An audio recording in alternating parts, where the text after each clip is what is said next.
Bonjour bien-aimés, vous êtes sur votre site 1J4 Cadence Info Promo produit par Paty Libondas.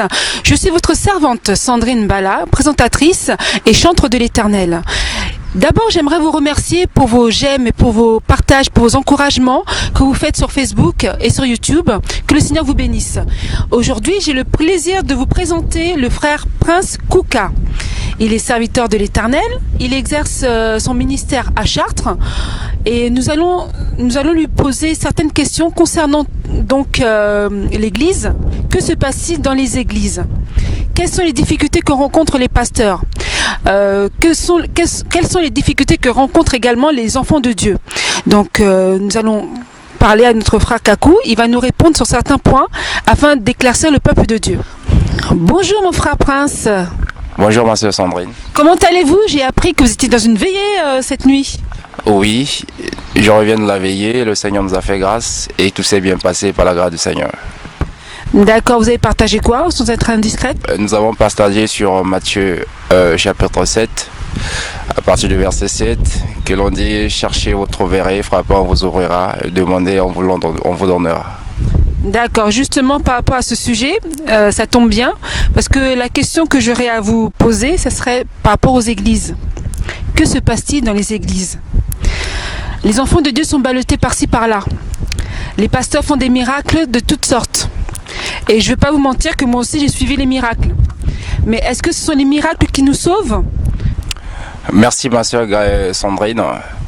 Je voudrais éclaircir au peuple du Seigneur que nous vivons dans les derniers jours, ou dans les derniers temps où les jours sont devenus difficiles.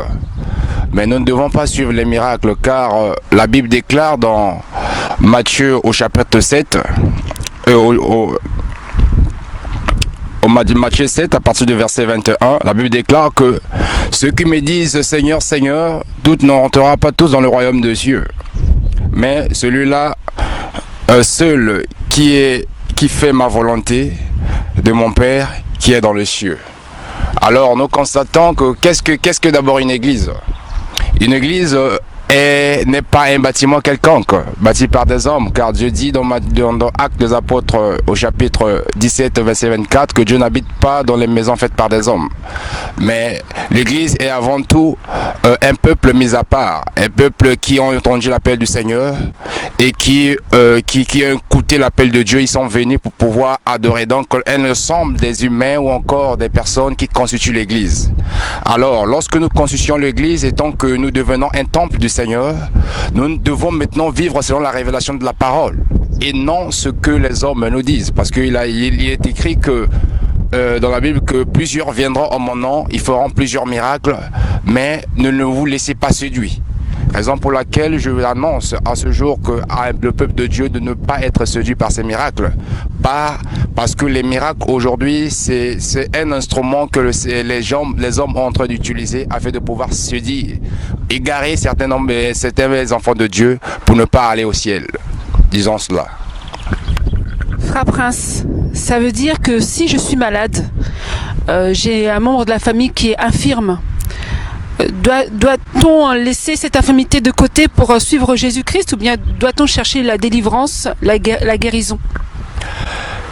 Dieu promet les miracles. Dieu a parlé à ses apôtres que dans le Marc chapitre 16, que voici les miracles qui accompagneront ceux qui auront cru à mon nom. Ils chasseront les démons, ils poseraient les mains aux malades, les malades seront guéris. Donc c'est Dieu qui donne la guérison et non des hommes. Dieu agit travaille au travers des hommes. Mais lorsque nous sommes malades, lorsque nous cherchons d'abord le Seigneur, nous devons avoir foi en Dieu. Parce que c'est la foi qui sauve, ce n'est pas les hommes. Donc c'est la foi qui sauve. Nous avons vu que pendant l'époque de Jésus, toutes les personnes que Jésus guérissait, il disait que ta foi t'a sauvé. Donc raison pour laquelle lorsque nous partons à l'église, nous devons d'abord avoir foi à la parole du Seigneur. C'est cette parole qui nous libère, car il a dit j'ai envoyé la parole les a guéris. Donc la Bible, lorsque nous croyons d'abord profondément à la parole qui est le Seigneur Jésus, c'est alors que cette parole va nous délivrer. Donc juste à travers la foi, on peut être guéri. Donc on n'a pas besoin que quelqu'un nous impose les mains, on peut être guéri directement à travers la foi que nous avons envers notre Dieu. C'est ce que vous dites, mais dans la réalité, c'est même quand on a la foi, la personne elle a toujours l'infirmité. Donc que pensez-vous de ça? Est-ce que notre Dieu est limité? Non, Dieu n'est pas illimité. Dieu agit en temps convenable. Nous savons que toutes les personnes qui ont été guéries dans la Bible, ils avaient cru à la parole du Seigneur, parce que c'est la parole qui sauve et non les hommes. Parce que la Bible déclare la définition de la foi selon Hébreux 11. La Bible déclare que la foi est la ferme assurance des choses qu'on espère et la démonstration de celles qu'on ne voit pas. Nous devons d'abord attendre la guérison, croire déjà à la guérison avant qu'elle soit en nous, parce que Dieu agit d'une manière ou d'une autre. Raison pour laquelle lorsque nous sommes malades, nous devons fixer nos regards vers le Seigneur. C'est lui qui nous apportera la guérison. Parce que Jésus-Christ est mort personnellement pour nous, afin que nous puissions recevoir cette guérison. D'accord, mon frère Prince. La femme qui avait la perte de sang pendant 12 ans ou 18 ans, je pense, et cette femme-là, elle a touché le pan de la robe de Jésus. Et nous, quel pan de robe pouvons-nous toucher pour être sûr d'être guéris? Le pan de l'habit qui représentant le bout du vêtement que la femme avait touché, c'est toucher le cœur de Dieu, de Jésus. Donc nous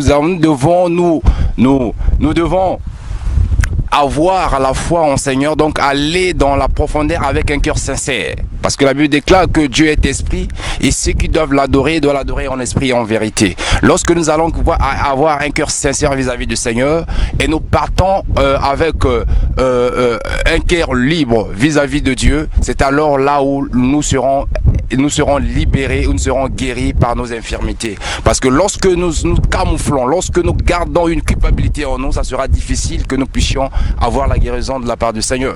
Donc il est évident qu'un enfant de Dieu, lorsqu'il s'approche avec le Seigneur, il doit tout confesser, il doit avoir un cœur saint, il doit avoir un cœur pur, il doit être libre et honnête vis-à-vis de Dieu. C'est alors là où Dieu écoutera notre prière, parce que nous l'avons cherché en toute vérité. Parce qu'il a dit, si vous me cherchez de tout votre cœur, je me laisserai trouver par vous, lui dit l'Éternel. Voilà pourquoi cette femme avait cherché le Seigneur en tout son cœur. Voilà pourquoi le Jésus-Christ l'avait visité. Très bien, mon frère Koukas. Cela signifie donc que le péché empêche la guérison? Tout à fait. Il est écrit dans Ésaïe 59, verset 2, que la main de l'Éternel n'est pas trop courte pour agir, son oreille n'est pas trop dure pour entendre, mais c'est son péché qui met une séparation entre lui et nous. Donc voilà pourquoi lorsque nous avons une culpabilité, nous avons un péché, cela c'est une barrière, un blocus qui nous empêche que Dieu écoute nos prières. Et que cela devient une barrière que nous ne devons pas recevoir de la guérison, parce que nos prières deviennent comme une abomination. Donc nous devons confesser d'abord et nous devons avoir un cœur saint devant le Seigneur lorsque nous prierons, et qu'avec une prière sincère, c'est alors Dieu va nous écouter et Dieu va nous exaucer. Donc nous, en tant qu'enfants de Dieu, lorsque nous faisons des demandes à Dieu, si nous n'avons pas l'exaucement de nos prières, il faut que nous puissions examiner notre vie. C'est ça, frère Prince? Tout à fait. Parce que la Bible déclare que nous devons souvenir là où nous avons tombé afin de se repentir. Donc s'il y a quelque chose qui ne va pas dans la vie, n'allez pas chercher de midi à 14 heures. Nous devons interroger notre conscience et consulter notre mémoire, de savoir là où nous avons failli, afin de pouvoir se repentir. Parce que la Bible déclare que sans la sanctification, nul n'est agréable au Seigneur. Donc nous devons être saints vis-à-vis du Seigneur afin que nous puissions rentrer dans ses parvis. Nous devons s'approcher de lui afin que Dieu puisse nous exaucer. Très bien, mon frère Prince. Pouvez-vous me relater un peu votre vie chrétienne, comment vous avez débuté? Merci Seigneur et merci ma soeur Sandrine. Je crois que comme tout homme, encore tout jeune, nous avons été dans le monde, nous avons fait tout ce qu'il fallait. Et il y a un temps pour toute chose, comme la Bible déclare que la Bible déclare que personne ne vient à moi sans que le Père qui m'envoie ne l'attire. Voilà pourquoi le temps était arrivé que le Seigneur puisse me sortir dans ces ténèbres afin de pouvoir le servir. Étant donc j'ai reçu le Seigneur Jésus-Christ dans ma vie comme Seigneur et Sauveur quand j'avais encore 19 ans. Donc c'est alors là où le Seigneur m'a visité, de ne plus servir le monde, de ne plus être esclave, de ne plus être assujetti sur tout ce qui était malsain, de pouvoir le servir. C'est alors là où j'ai reçu l'appel du Seigneur afin de pouvoir le servir de la manière qu'il m'appelait dans son œuvre. Vous savez, bien aimé, dans la parole de Dieu, il n'y a aucun tabou. Il n'y a rien qui est interdit de dire. Donc, frère Prince, quelles sont les ténèbres qui vous enveloppaient quand vous étiez jeune? Oui, merci ma soeur, très belle question.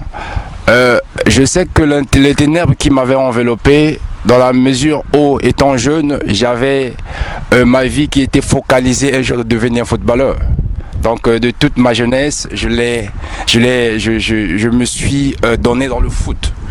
Et en temps donné dans le foot, dans les équipes que j'ai pu jouer, et ils avaient dit que sans pour autant consulter les féticheurs, tu ne pourrais pas aller de l'avant. Ah, donc ça veut dire que les footballeurs qui sont à un grand niveau, ils ont automatiquement consulté les marabouts, les féticheurs, le monde des ténèbres pour arriver à leur niveau? Bien sûr, certains. Certains ont des féticheurs, certains ont consulté les marabouts, les magiciens pour pouvoir devenir ce qu'ils sont. Parce que je le parle, parce que je connais, j'étais dans le monde et je sais ce qui se passe. C'est vraiment horrible. Parce que lorsque j'ai commencé à jouer et j'ai consulté les féticheurs et ils m'ont donné ce qu'il fallait donner et je les ai utilisés. Mais à un moment donné, quand je suis allé dans une équipe où cette équipe était une équipe qui jouait avec la foi du Seigneur, à la première de fois, lorsque je suis arrivé dans cette équipe, ils m'ont dit, et toutes les personnes qui ont le gris-gris, c'est mieux de les laisser parce que ici nous ne croyons pas aux fétiches. Nous croyons à la foi du Seigneur. Et j'ai insisté, ils ont dit que toutes les personnes qui insistent, ils auront leur retour. Et lorsque je suis arrivé dans cette équipe, j'ai commencé à m'entraîner. J'avais toujours ce petit gris avec moi. Et lorsque j'ai commencé à jouer, je me sentais pas que je sais à mes possessions de mon corps, pardon. Donc à la fin je me suis révolté. Je me suis dit réellement que le Seigneur est vivant.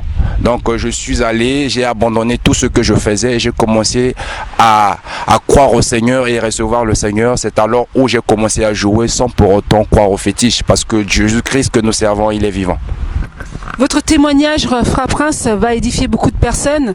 Moi, je dis tout le temps que il faut être sincère avec Dieu, il faut être clair avec son prochain pour que son prochain puisse se retirer du mal et pour pouvoir avancer. Quel est ce petit gris-gris que vous aviez, mon frère Prince?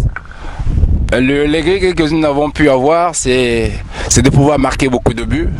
On vous donne un peu des choses, des petites pièces, des monnaies, de pouvoir aller mettre dans les buts, que lorsque vous allez jouer, vous aurez du but, de jouer avec des choses au sein des chaussettes, afin de pouvoir bien jouer, de pouvoir jouer des choses tout autour de ta taille. Donc il y a plein de choses, des médailles jouées avec ça tout autour du cou. Donc ce sont des choses dans lesquelles c'est diabolique.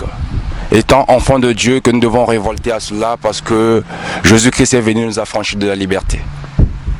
Donc, en tant qu'enfant de Dieu, c'est pas la peine que nous suivons ces personnes-là qui sont conduites par le diable, en fait, puisque ils utilisent les fétiches. Est-ce que c'est intéressant pour nous de continuer à suivre le foot? Parce que moi aussi, je regarde le foot, je regarde le foot.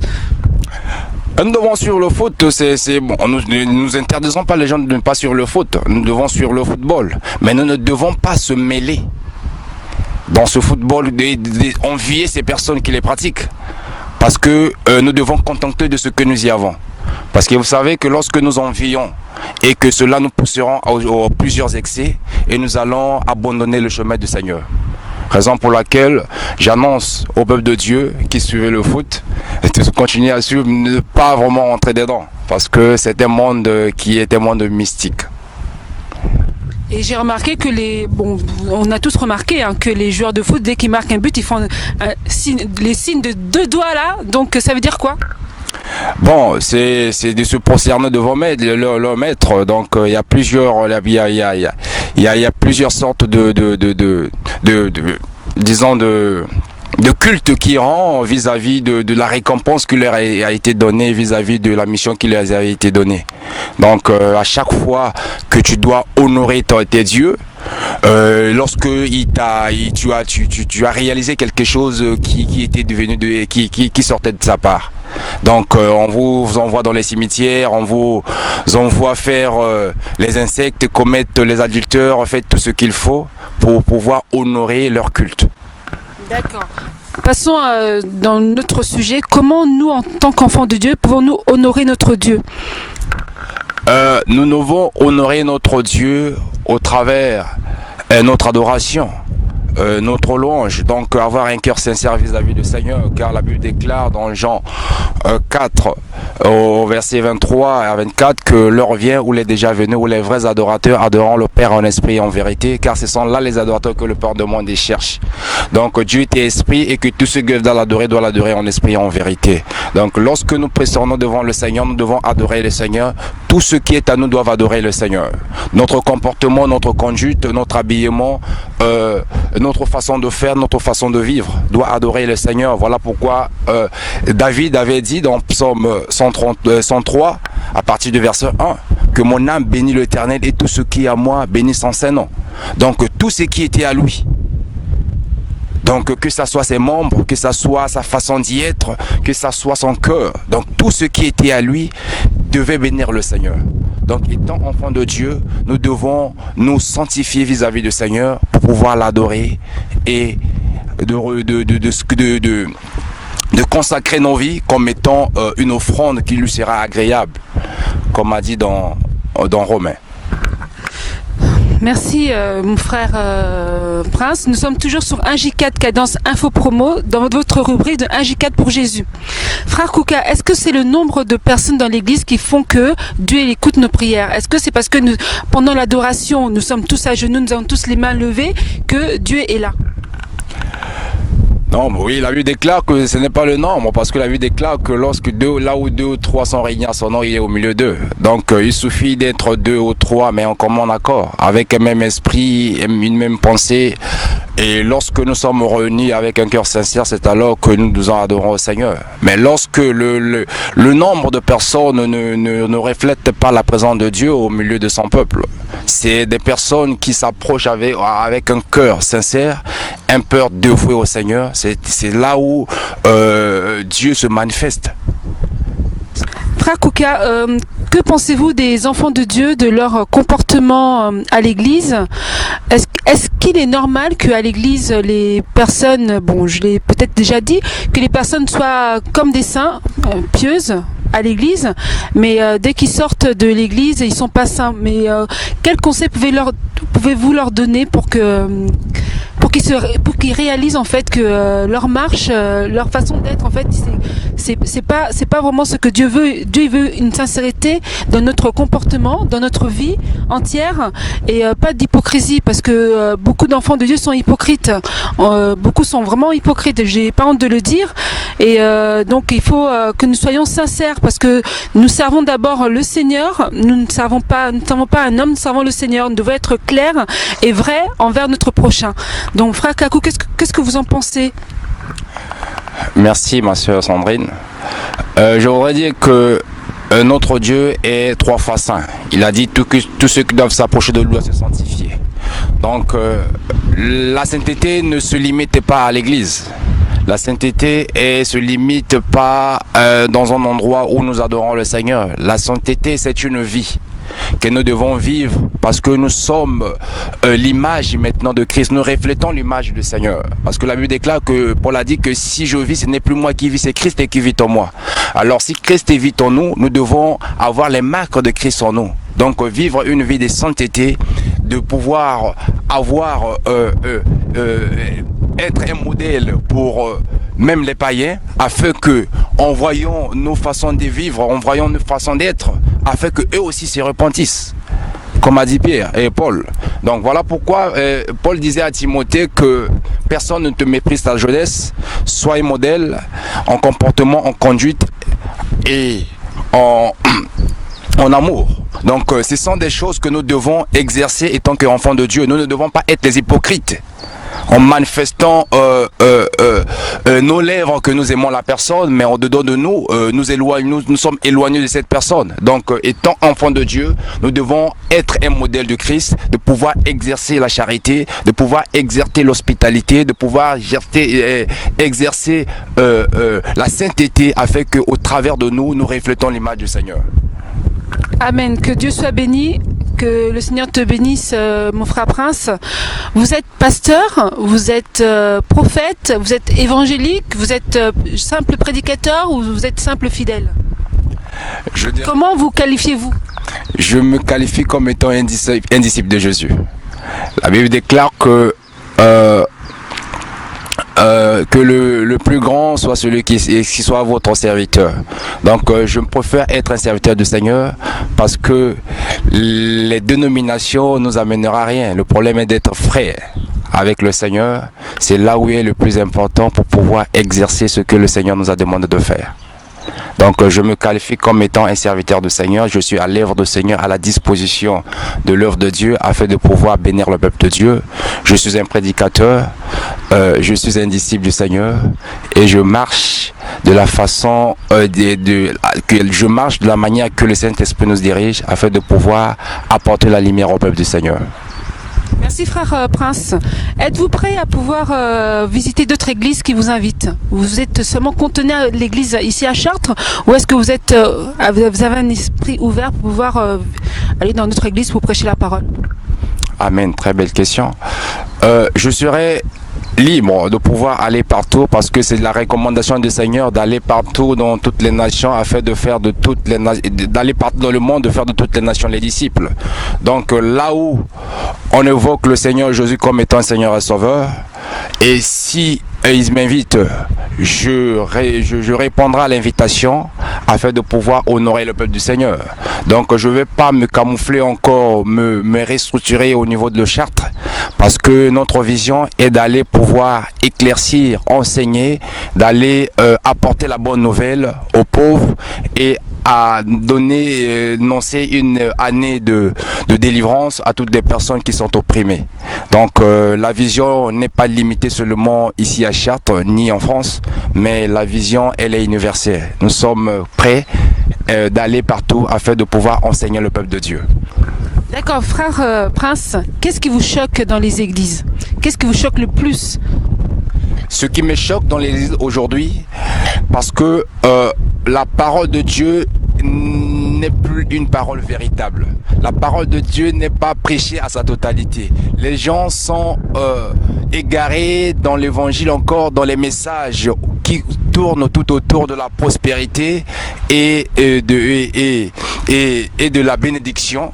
Et tout ce qui nous enseigne, les messages qui devaient nous éclairer afin de pouvoir se repentir, de pouvoir laisser le mal, et que les gens ne veulent pas le prêcher. Donc la vraie évangile n'est pas prêché. Le nom de Jésus n'est pas prêché dans les églises. Et que les personnes, je me révolte contre ces fameux hommes de Dieu qui prêchent que la prospérité, au lieu de pouvoir prêcher le message de la repentance. Nous avons vu Jean-Baptiste arriver avec le message de la repentance. Il a dit que repentez-vous et convertissez-vous, parce que le royaume de Dieu est proche. Donc nous savons que tous nous attendons l'enlèvement. Donc il est temps de pouvoir prêcher la repentance aux personnes, de renoncer au mal, de sortir dans les ténèbres, donc afin que le peuple de Dieu soit sauvé. Ce n'est pas la bénédiction ou encore la richesse que nous avons acquis sur terre, parce que la Bible déclare que tout passera, mais la parole de Dieu ne passera jamais. Le jugement dernier nous attend tous. Donc nous devons prêcher la vraie évangile, nous devons prêcher le vrai message, afin que le peuple de Dieu puisse sortir dans les ténèbres, de pouvoir vivre cette lumière. Frère Prince, le royaume des cieux appartient aux pauvres, parce que la prospérité, Dieu ne met pas à côté la prospérité, parce que quand on suit les voies de Dieu, Dieu nous rend prospères. Tout à fait. La prospérité, la Bible déclare que dans Matthieu 6 que nous devons chercher premièrement le royaume des cieux, et le reste vous sera donné par-dessus. Donc nous devons d'abord chercher ce qui est plus important, ce qui est capital, qui est la vie éternelle, alors les choses là nous seront données par-dessus. Parce que lorsque une personne marche dans l'intégrité, marche dans la sanctification, l'Éternel le bénit. Donc le royaume des cieux n'est pas réservé seulement aux pauvres. Donc nous devons d'abord mettre en avant-lieu la vraie évangile. Et c'est alors là où la vraie évangile sera prêchée, c'est alors là où nous allons amasser les richesses qui viennent tout autour d'eux. Parce que la Bible déclare que voici les miracles qui accompagneront ceux qui auront cru à mon nom. Donc les miracles s'accompagnent lorsque nous croyons au Seigneur, lorsque nous servons le Seigneur avec sincérité. C'est alors là où les miracles vont nous accompagner. Il y aura la prospérité, il y aura la bénédiction, il y aura toutes sortes de choses que nous serons données parce que nous avons obéi à la voix du Seigneur. Frère Kouka, merci encore pour cette bonne réponse. Et donc, frère Kouka, dans Proverbe, il est écrit que Dieu il a créé aussi bien les riches que les pauvres. Il maudit soit celui qui maudit en fait le pauvre. Donc Dieu a créé le pauvre, donc il y a certaines personnes qui sont amenées à rester pauvres. Non, mais c'est certaines personnes avec Dieu que nous sommes riches parce que Jésus-Christ lui-même était mort, il s'est fait riche. Personnellement, pour faire que il s'est fait pauvre personnellement, fait que nous soyons riches. Donc tout chrétien est censé d'être riche. Lorsque nous persévérons avec le Seigneur, lorsque nous croyons à sa parole, lorsque nous croyons à ses promesses, les promesses n'ont pas limité seulement à un certain nombre de personnes. Les promesses c'est pour tout le monde, toutes les personnes qui ont cru au Seigneur. Donc en fait, la richesse, la pauvreté, c'est une pauvreté physique, mais une richesse spirituelle. Oui, mais disons que la pauvreté physique, disons ça c'est d'une manière que nous pouvons focaliser dans le sens que les hommes ils appellent. Parce que lorsque nous parlons de la richesse, nous parlons la belle richesse, c'est lorsque nous avons la paix au Seigneur, nous avons la joie. Parce que la Bible déclare que la vie n'est pas seulement le matériel ou encore le pain ou encore à boire ou encore les vêtements. Mais la vie est la paix et la joie qui donne le Saint-Esprit. Donc lorsque nous sommes dans la joie, la paix du cœur, c'est là où nous avons la richesse spirituelle comme vous venez de le dire. Donc c'est plus important. Voilà, il y a beaucoup de personnes qui ont la richesse, la richesse physique. Il y a beaucoup de personnes qui sont riches, mais ils n'ont pas la paix du cœur.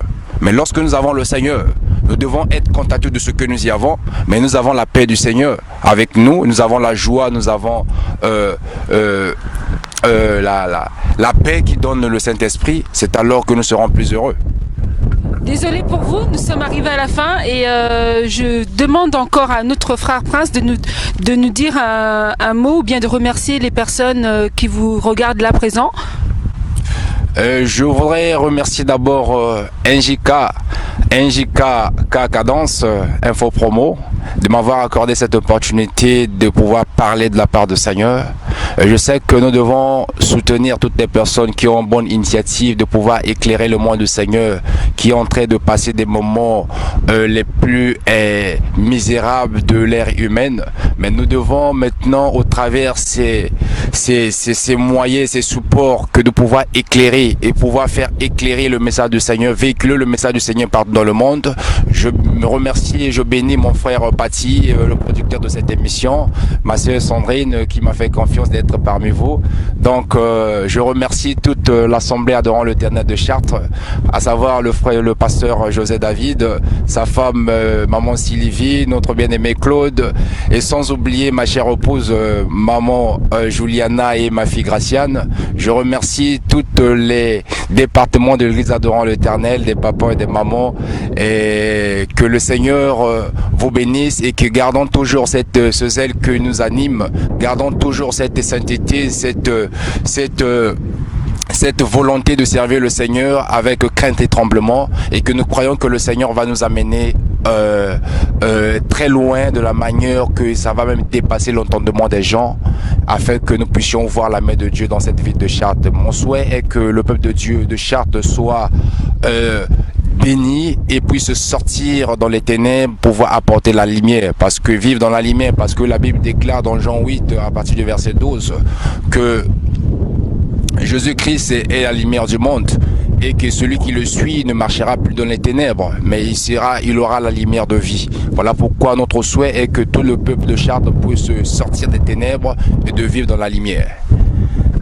Merci, vous avez suivi notre rubrique 1J4 pour Jésus et je remercie Paty Libondas qui est le producteur aussi de cette émission. Je remercie Irène Kiwa, je remercie Love qui est au Maroc, je remercie Papa Bekoma, la sœur Joujou, ma bébé à Luanda, je remercie Carnel Bafiba, je remercie Ati, ma cousine Tendre, je remercie beaucoup de gens. Bon, Tichou aussi, je t'ai pas oublié, et je remercie aussi Rachel et Adou, que le nom de Dieu soit béni, et à très bientôt. Au revoir.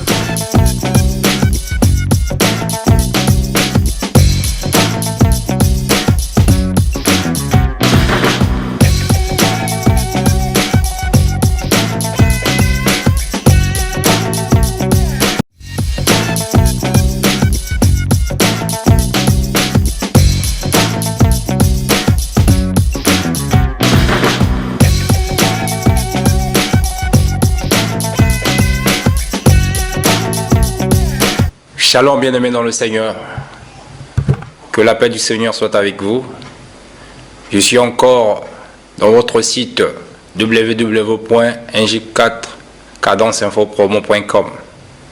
Je suis votre humble serviteur, Prince Kouka, qui vient vous parler de la part du Seigneur, car ce support est très intéressant, très important à nos jours, afin de pouvoir véhiculer le message du Seigneur.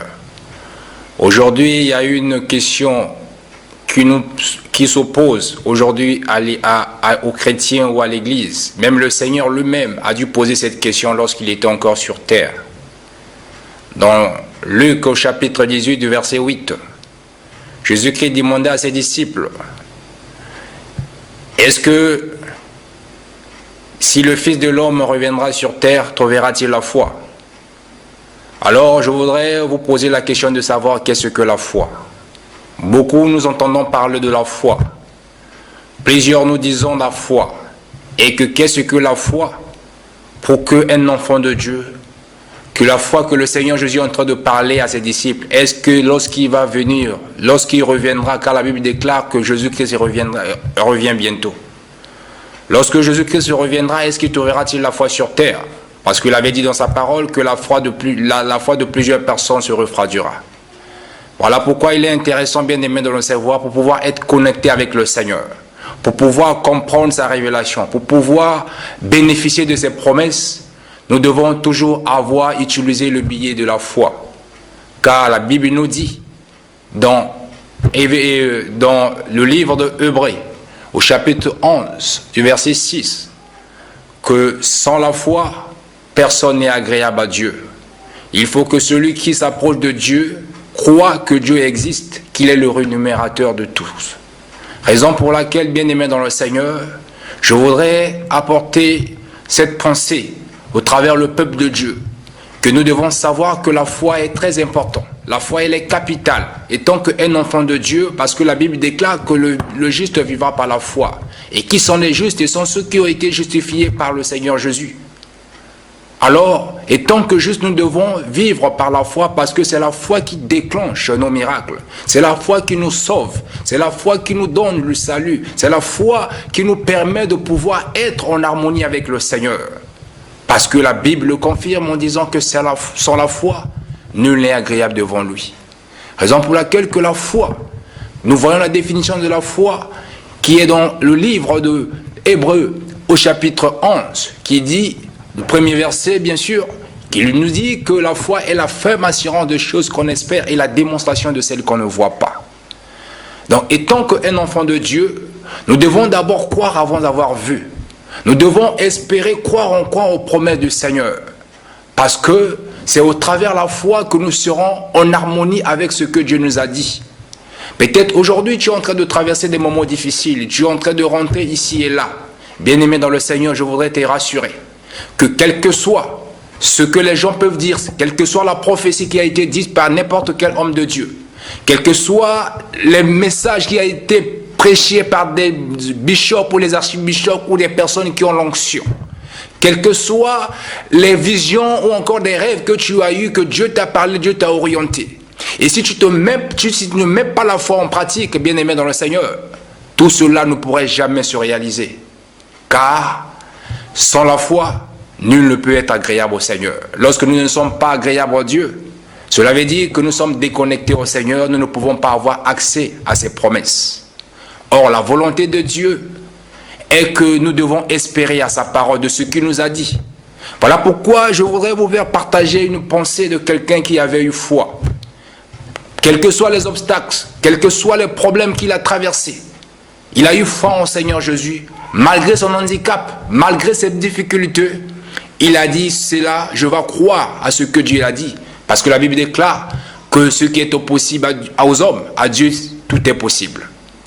Raison pour laquelle voilà l'impossibilité qui était face aux hommes. Mais à Dieu, Dieu l'a rendu possible. Dans le livre de Marc, au chapitre 10, du verset 46 à 53, nous connaissons tous l'histoire de cet aveugle, Bartimée, qui a été guéri à Jéricho. Et nous voyons que Bartimée était un aveugle. Et le fils de Timée qui était là au bord du chemin en train de mendier. Parce que son handicap ne lui permet pas de pouvoir travailler. Son handicap ne lui permet pas de pouvoir avoir accès à d'autres privilèges. Mais c'est sa façon était sûrement de rester au bord de la route, au bord du chemin, afin que les passants, en passant, lui pouvaient leur commander quelque chose, afin qu'on puisse lui donner de quoi à manger. Bien-aimé dans le Seigneur, on dit que ce mendiant était là au bord du chemin en train de commander.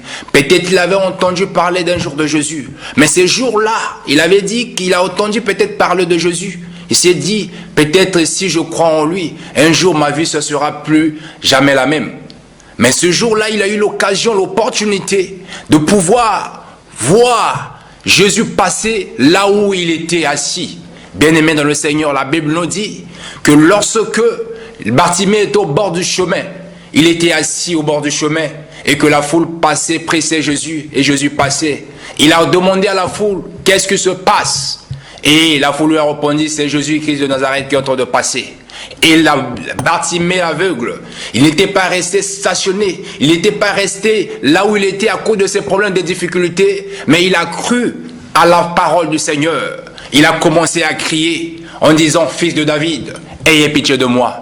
Bien-aimé dans le Seigneur, la Bible nous dit que la foule l'empêchait de pouvoir avoir accès. Il y a peut-être des gens qui sont en train de t'empêcher de pouvoir croire à la parole du Seigneur. Mais bien-aimé dans le Seigneur, nous devons toujours avoir foi. Parce que sans la foi, nul n'est agréable au Seigneur.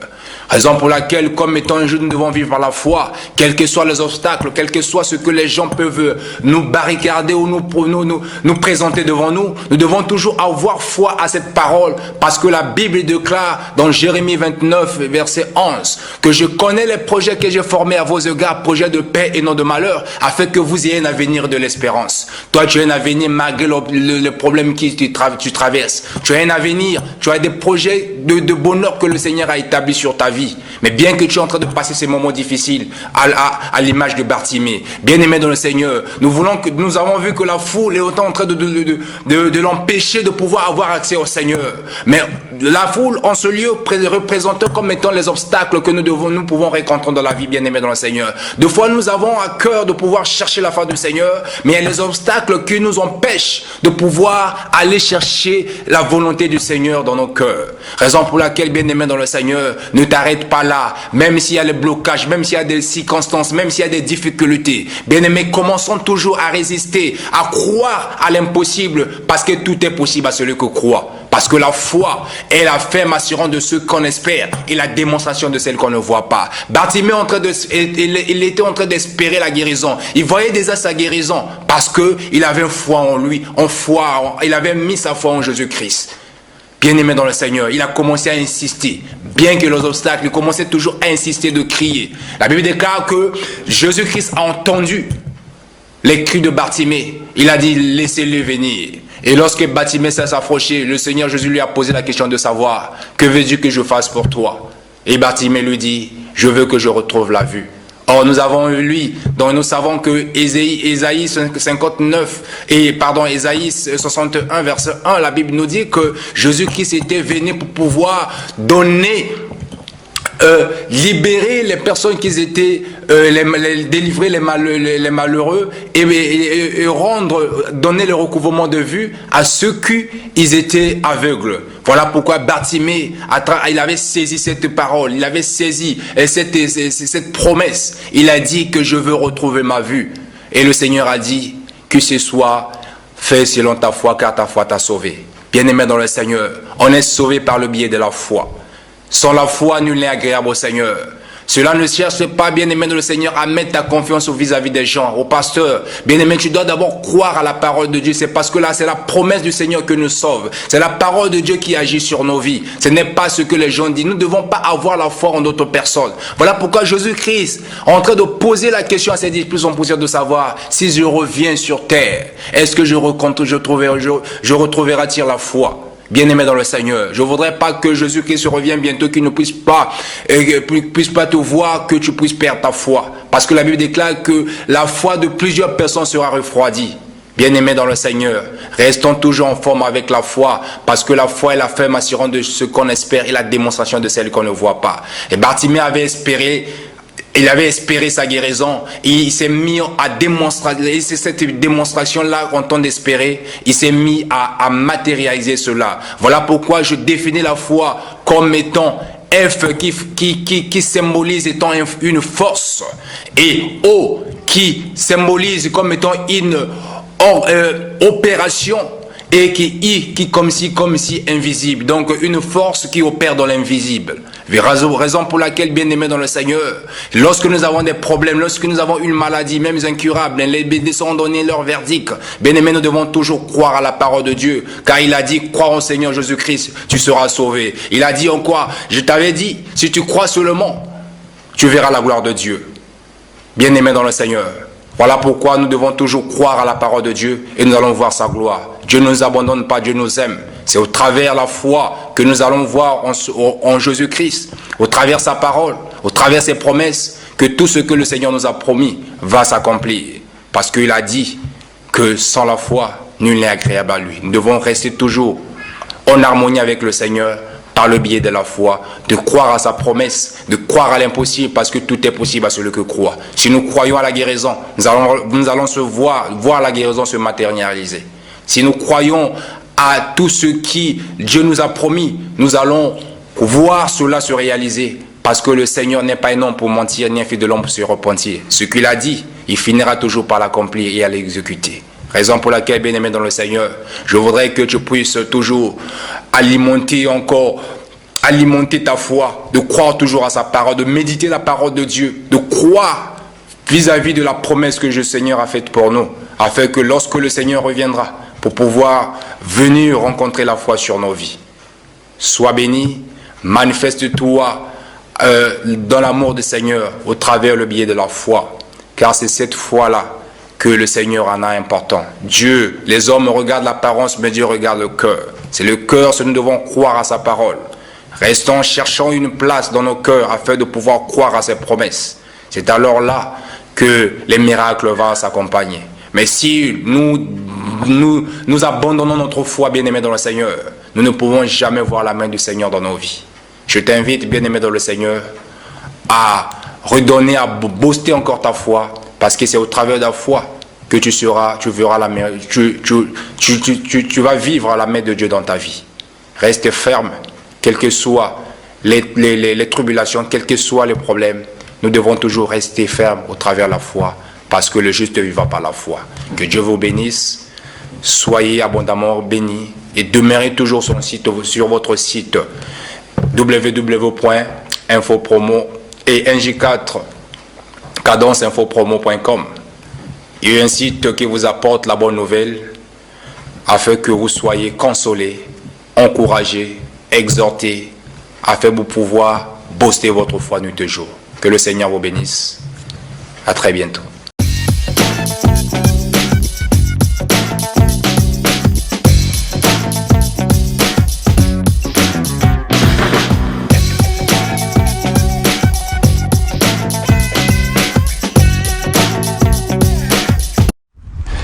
Shalom, bien-aimés dans le Seigneur. Je suis votre frère Prince Koka et je suis en direct de votre site NJ4 K Cadence Info Promo et que je lance un appel au peuple de Dieu.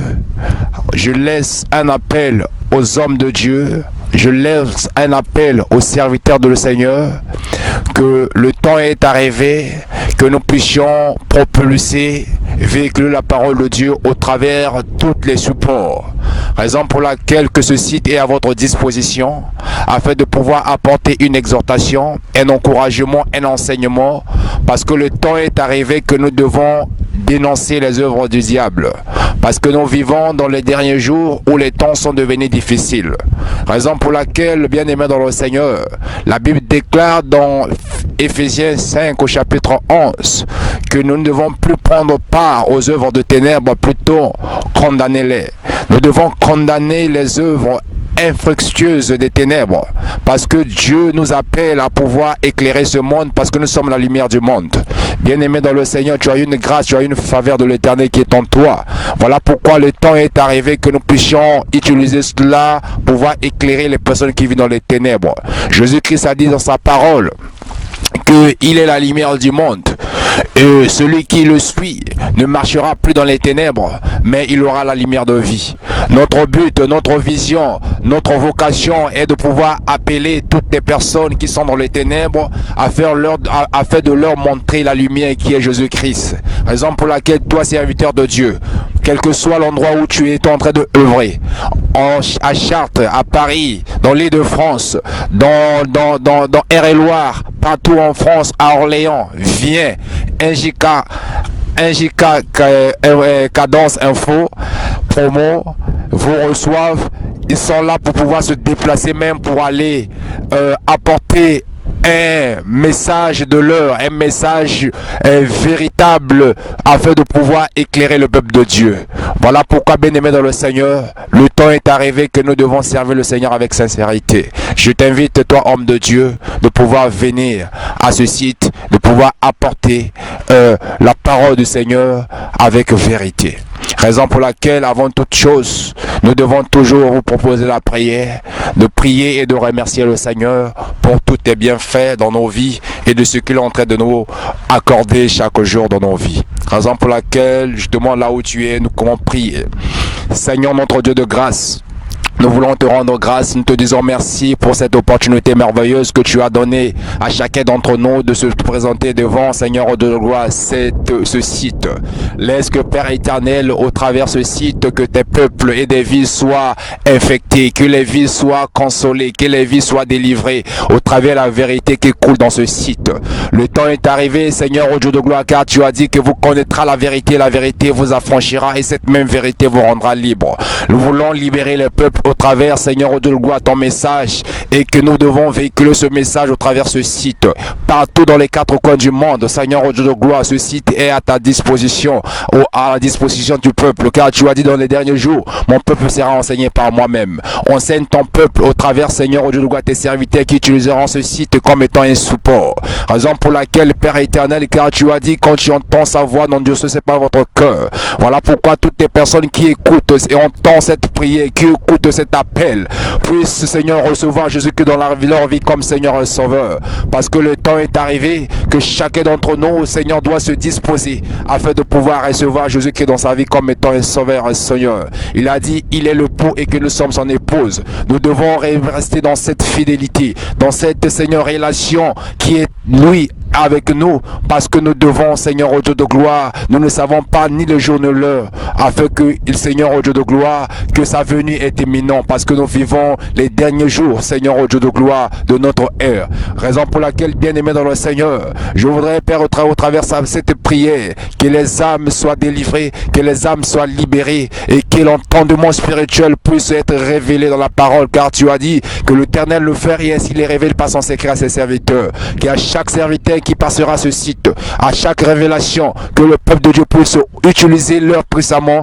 afin de pouvoir révéler au peuple de Dieu la vérité, rien que la vérité, parce que tu es le Dieu véritable. Nous te rendons grâce, bénis ce site, bénis Seigneur notre frère bien-aimé Paty Libondas et toute son équipe, partout au centre des œuvres et entre des œuvres, Père éternel, afin de pouvoir apporter la vérité au peuple de Dieu qui est affligé. Laisse que Père éternel, que ne perde pas la récompense, car tu as dit, Seigneur de la gloire, celui qui arrosera lui-même arrosé. Laisse que Père éternel, notre Dieu, qu'il soit abondamment béni, Seigneur Dieu de gloire, au travers, Seigneur Dieu de gloire, son œuvre qui est en train, Seigneur Dieu de gloire, d'accomplir, Seigneur Dieu de gloire, vie, Seigneur Dieu de gloire, ce site.